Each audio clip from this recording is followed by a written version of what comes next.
a future spinning instructor, your #1 priority is the safety of your participants. Before you ever set someone up on the bike, you want to make sure they understand all of the safety features.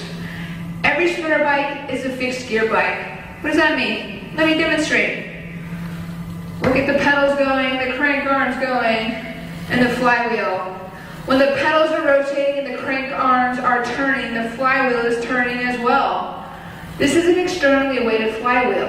When the pedals are turning, the flywheel is turning, and that is the definition of a fixed gear or fixed gear drive train. So there is no coasting in a spinning class. So you must make sure your rider understands if they need to slow down or stop suddenly. They don't want to apply back pressure to the pedals.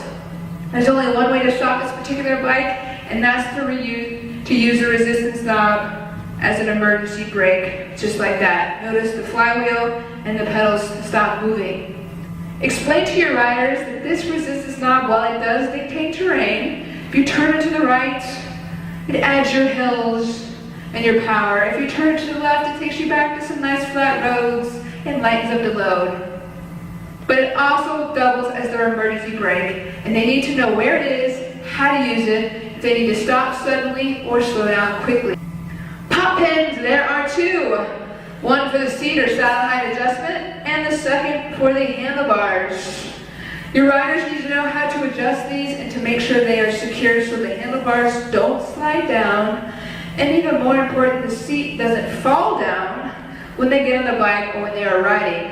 To loosen the pop pin, just turn it to the left, pop it out, make your adjustments. You'll hear that pop, that's why they're called pop pins, so you know it's in there, and then turn it to the right to tighten it. I have Teddy the bear here who agreed to sign a liability waiver to demonstrate what can happen if your riders don't secure their pop pins. And it can easily happen, right? You come in here and start setting up your bike, as your riders do, and they get distracted, they start talking to other participants, and then they might forget to go back to actually tighten it. So Teddy sits on the bike here. For your first clue was that that saddle was wiggling. The second one, that seat dropped, and luckily Teddy didn't almost fall off the bike. You don't want that for your rider, so that's why it's important to make sure those pop pins are tight and secure. Shoes and shoelaces. For the most efficient pedal stroke, the ball of the foot should be positioned on the pedal spindle, which is right there. The best type of shoe to wear to do this is a cycling shoe with a hard sole and a correctly aligned cleat, which naturally anchors your rider's foot to the pedal spindle. If one of your riders is wearing athletic shoes, the ball of the foot should still be centered over the pedal spindle and not pushed to the front of the toe cages, which is what people naturally want to do. You always want to emphasize safety to your riders at the beginning of every class by giving a safety speech. So you might want to write this down. The spinner is a fixed gear bike, which means there is no coasting. If your foot comes out of the pedal, move it away from the crank arms and use the resistance knob to stop the flywheel. If you find anything too difficult, sit up in the saddle, reduce the resistance, and just pedal slowly. If you have shoelaces, tuck them in, and be sure that your pop pins are engaged and tightened down. And always remember, spinning is not about competition. It's about becoming a better you. Now I want to show you how to set up your riders. Before you start, ask them 3 questions. Is this your first spinning class? Do you ride outside? If so, what type of bike? Are there any issues I should know about? The first question is important because you want to make sure your rider feels comfortable and you give them that extra attention with their bike setup. The second question is important because that helps determine the handlebar height. The third is important because you might want to recommend modifications. For example, if someone has been experiencing lower back issues or is pregnant, you'll want to set the rider's handlebars higher than normal. There are at a minimum 3 adjustments on all spinner bikes, with some having the 4th adjustment, which is the fore and aft, the forward and back on the handlebars. First, saddle height. You always want to start your riders off with saddle height adjustments. Start with the saddle fore aft in a neutral position. So I will move this back a little bit so it's centered over the seat height stem, and there's equal distance between the front and the back. Use the hip check as the guide for seat height. True measurement for seat height will be once we get the riders on their bikes. Adjust the saddle to the greater trochanter, which is the ball and socket joint of the hip, or have your rider lift his or her thigh parallel to the floor and adjust the saddle to the hip joint. I'm going to take mine down a little bit. Put that right there. To properly get on the bike, have your riders place the pedals in a 6 o'clock and 12 o'clock positions, just like so. Straddle the bike, then place one foot on the lower pedal, pushing yourself up with both of those on the handlebars, recommending that they sit on the widest part of the saddle. Now, to officially determine the saddle height, have your riders perform a heel check and measure their knee flexion. Make sure their hands are on the handlebars for this adjustment. To complete the heel check, make sure the crank arms are at 6 o'clock and 12 o'clock. Have your riders place the heel on the back of the pedal, just like this. Look for full extension of the leg, but the knee is not locked and the hips are level.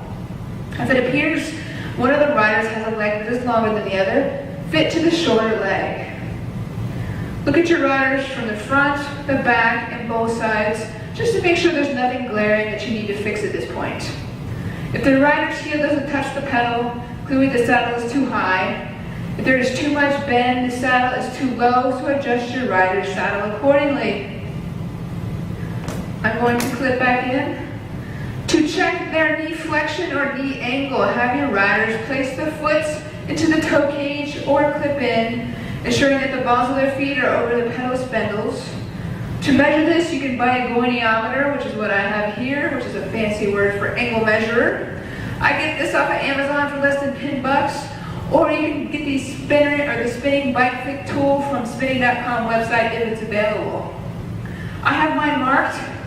What you're looking for is a 25 to 35 degree angle, making sure the ends of the goniometer line up with the ankle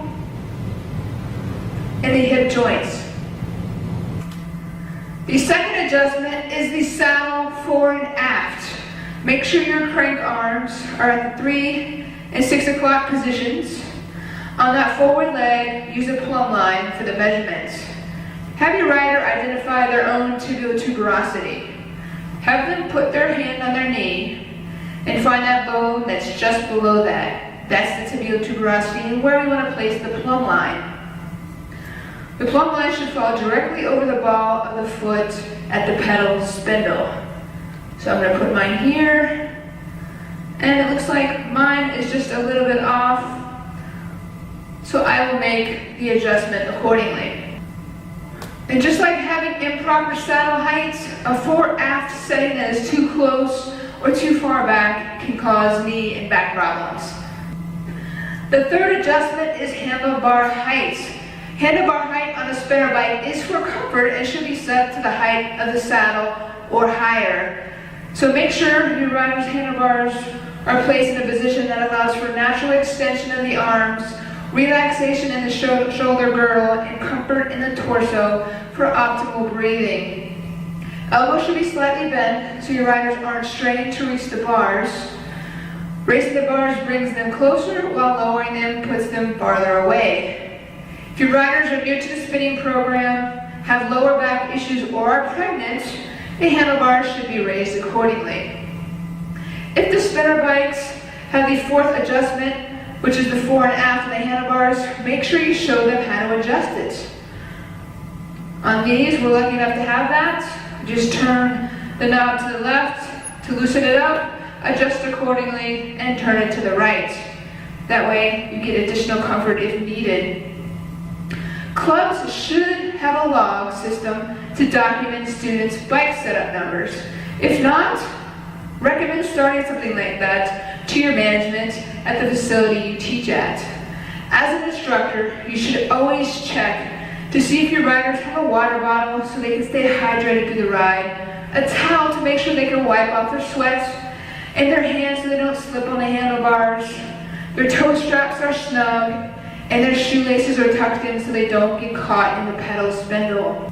After all those bike adjustments, remember these settings you helped your rider set up are based on the current bike model, the saddle configuration, what was the rail placement, was there a gel seat on the saddle, the shoes, what type of shoes were they wearing, were the soles thicker than perhaps before, did they switch from athletic shoes to cycling shoes, the clothing, were they wearing padded shorts? If any of these factors change, your riders, with your assistance, should revisit their bike setup. I hope this was helpful in making sure your participants are set up for success in their next ride.